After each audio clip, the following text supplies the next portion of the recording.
هادي راه أصل استثماري كيدخل واحد المدخول سنوي في ارتفاع إيجابي. فرصة نادرة قريبة للرباط في منطقة سيدي علال البحراوي اللي الطالب فيها كيزيد نهار على نهار. فيرما فيها 5 الكطارونس ديال الفرص الحقيقية، مشروع واجد ماشي غير فكرة. اللي معروف باللي لافوكا من اكثر الزراعات منتشره في سيدي علال البحراوي. الماء موجود، حوض كبير في هذه الفيرما، السعه ديالو هو 3600 طن، وكاينين 4 الانظمه ديال الطاقه الشمسيه، يعني كتسقي بلا ما تحس بالمصاريف الكبيره والزايده. وزيد عليها 2 ابار سوندا وثلاثه ديال الابار تقليديين. الماء مورد اساسي مضمون، وهذا هو سر اي مشروع ناجح. ماشي غير لافوكا، كاين تنوع كيف هاد الفيرما هادي، كاين الزيتون، كاين الرمان، كرموس، يعني مداخل متعدده، والربح تيكون مستقر. البنيه التحتيه واجده، الكوتا المكازا ديال التخزين، هذوك لوكال تكنيك، يعني كلشي موجود باش تبدا الخدمه من النهار الاول. واهم حاجه هو القرب ديالها من سيدي علال البحراوي، بالضبط 12 كيلومتر على سيدي علال البحراوي، وعلى القدرون مباشره، يعني الوصول سهل والقيمة تطلع مع الوقت.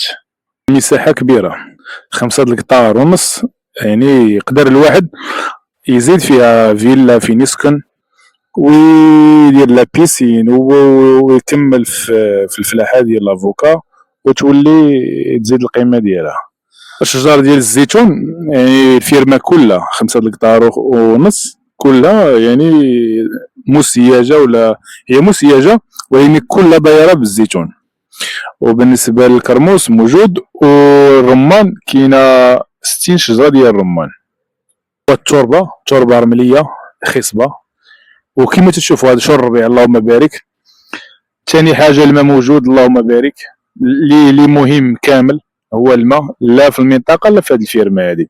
واهم حاجة أخرى هي أنه الأرض مواطية ماشي جبال، الأرض مسرحة وزوينة ومواضية. والمزيد من التفاصيل تواصلوا معايا، ولا اللي بغى يدير زيارة يشوف بعينيه اتصل بيا.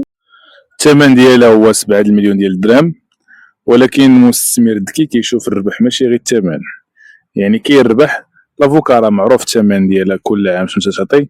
الا كنتي باغي تضرب هاد الصفقة الزوينة اتصل بيا 0663 09 26 74. والله يبارك في هاد الفيرما هادي، الله يبارك لمولاها، والله يبارك اللي يشريها ان شاء الله. السلام عليكم، تحياتي.